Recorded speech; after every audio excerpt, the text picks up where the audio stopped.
다 같이 사도신경 하시겠습니다. 전능하사 천지를 만드신 하나님 아버지를 내가 믿사오며 그 외아들 우리 주 예수 그리스도를 믿사오니 이는 성령으로 잉태하사 동정녀 마리아에게 나시고 본디오 빌라도에게 고난을 받으사 십자가에 못 박혀 죽으시고 장사한 지 사흘 만에 죽은 자 가운데서 다시 살아나시며 하늘에 오르사 전능하신 하나님 우편에 앉아 계시다가 저rir로서 산자와 죽은 자를 심판하러 오시리라. 성령을 믿사오며 거룩한 공예와 성도가 서로 교통하는 것과 죄를 사하여 주시는 것과 몸이 다시 사는 것과 영원히 사는 것을 믿사옵나이다. 아멘. 찬송가 179장 찬양. 찬송가 179장 주 예수의 강림이 가까우니 179장입니다.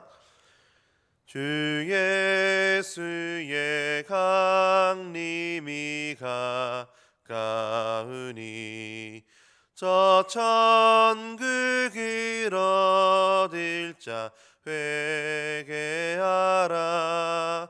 주 성령도 너희를 부르시고 무천사도 나와서 영접하네. 주 예수님 너희를 찾으시니 왜 의심을 하면서 오지 않나. 온 세상 죄 담당한 어린 양은 죄 많은 자 불러서 구원하네. 이 세상이 즐기는 재물로는 내 근심과 고초를 못 면하리. 또 숨질 때 위로를 못 얻으며 저 천국에 갈 길도 못 얻으리. 내 아버지 주시는 생명 양식 다 배불리 먹고서 영생하라. 곧 의심을 버리고 주께 오면 그 한없는 자비를 힘입으리. 네, 오늘 말씀은 베드로후서 3장 8절에서 마지막 18절까지입니다. 베드로후서 3장 8절에서 18절까지 말씀, 제가 가진 성경 신약 성경 386페이지에 있습니다. 베드로후서 3장 8절에서 18절까지 말씀 제가 읽어드리겠습니다.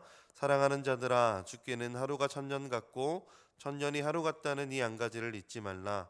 주의 약속은 어떤 이들이 더디다고 생각하는 것 같이 더딘 것이 아니라 오직 주께서는 너희를 대하여 오래 참으사 아무도 멸망하지 아니하고 다 회개하기에 이르기를 원하시느니라.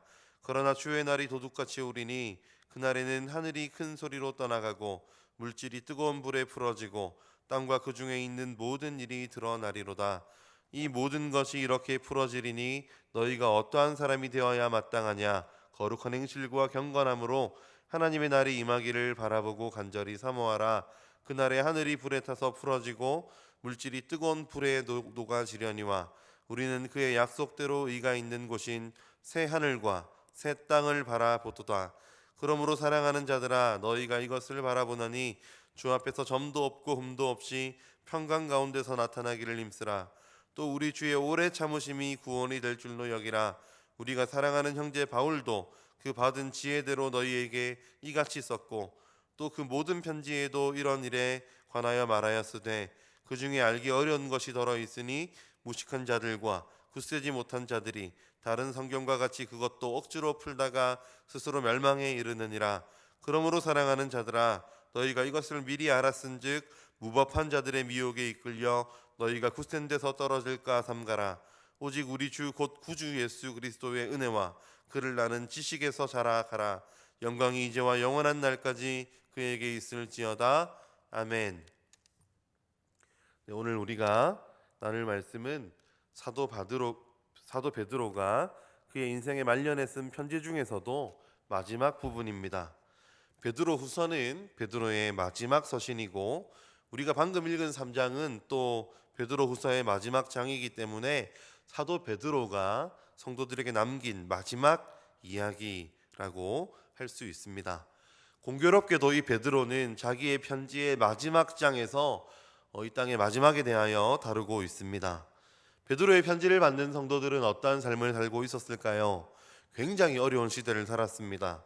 황제들과 통치자들의 핍박, 거짓 선생들의 위협, 조롱하는 자들의 멸시, 죄에 대한 유혹 등 믿음으로 살아가기에 얼마나 어려운 시대였는지 모릅니다.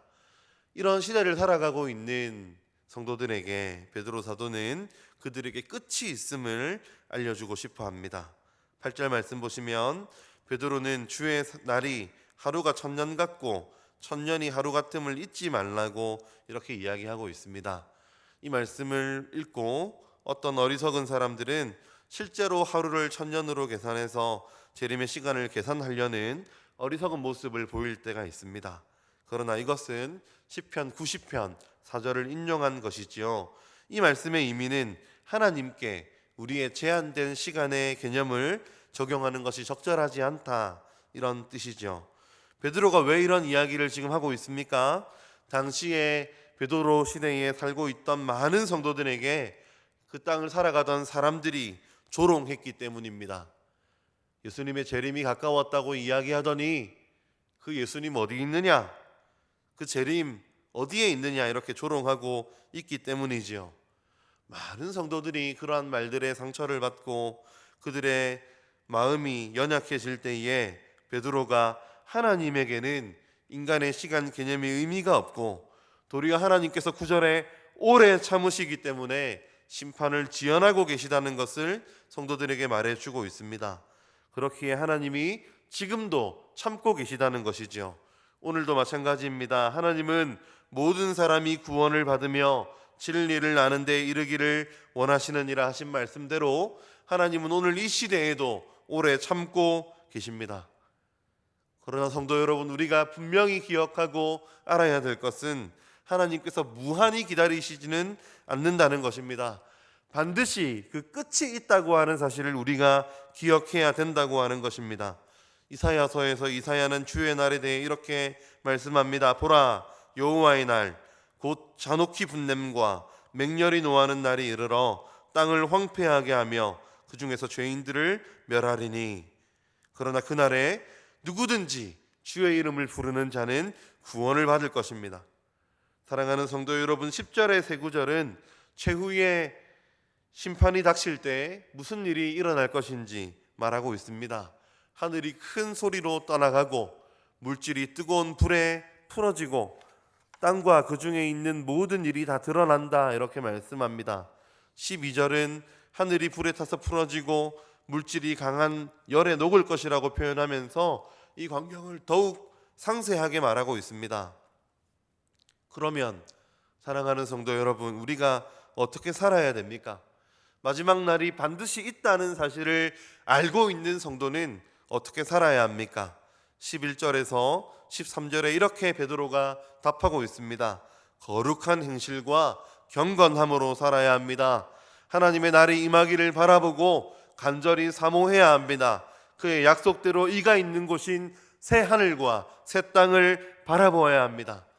사랑하는 성도 여러분, 이 말씀대로, 베드로가 약속한 이 말씀대로, 당부한 이 말씀대로 우리가 살아야 하는 것입니다. 14절부터 18절까지 말씀에 베드로는 네 가지 중요한 명령을 남기고 있습니다. 힘쓰라, 여기라, 삼가라, 자라가라, 이렇게 네 가지 명령입니다. 14절에 힘쓰라 이렇게 말하는 명령은 13절에 새 하늘과 새 땅을 바라보라 하는 이 소망과 관련되어 있습니다. 새 하늘과 새 땅을 바라보면서 주 앞에서 점도 없고 흠도 없고 평강 가운데서 나타나기를 힘쓰라고 하는 것입니다. 무서워서 안절부절하지 말고 종말이 닥치는 것에 대해서 우왕좌왕하지 말고 마음속에, 우리의 마음에 평강을 지키라는 것이죠. 평강을 가지라는 것이죠. 이 평강은 마음에 죄가 없는 자라야 가질 수 있지 않습니까? 하나님 앞에서 깨끗한 양심을 가지고, 떳떳한 양심을 가지고 이 힘쓰라, 이렇게 이야기하고 있는 것입니다. 두 번째 말씀, 여기라고 하는 말씀이 15절에 나오지요.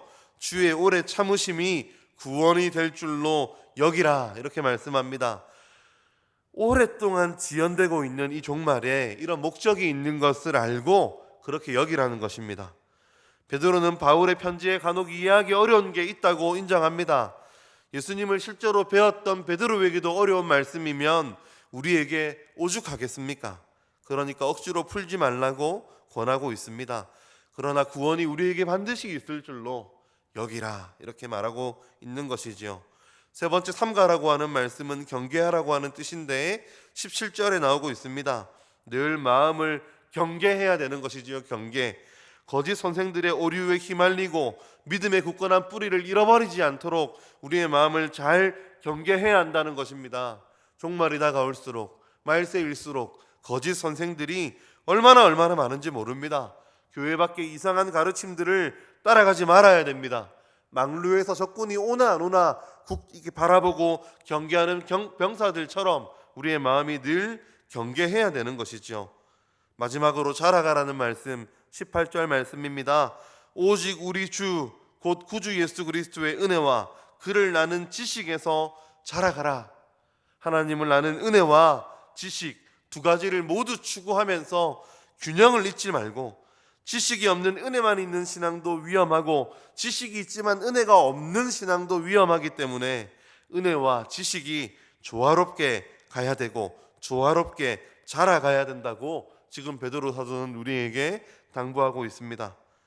마지막으로 영광이 이제와 영원한 날까지 그에게 있을지어다 고백하면서 말씀을 마치고 있습니다.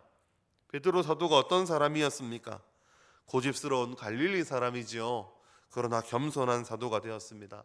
고기를 잡는 어부에서 사람을 낚는 어부가 되었습니다. 우리 모두 이 새벽에 이 베드로의 경고를 기억하고 그의 가르침을 떠올리고 성령의 예비하심에 의지하면서 영적으로 균형 있게 성장해가는 우리 모두가 될 수 있기를 정말로 바라고 기대합니다. 기도하겠습니다.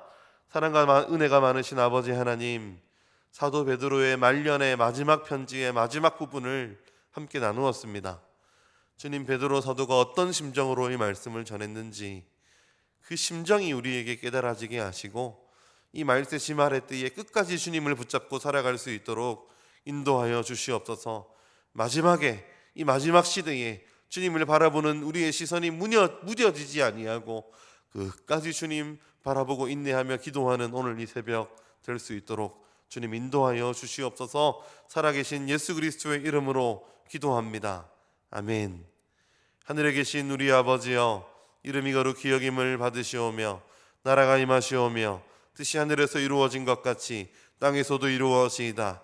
오늘 우리에게 일용할 양식을 주시옵고 우리가 우리에게 죄 지은 자를 사하여 준 것 같이 우리 죄를 사하여 주시옵고 우리를 시험에 들게 하지 마시옵고 다만 악에서 구하시옵소서. 나라와 권세와 영광이 아버지께 영원히 있사옵나이다.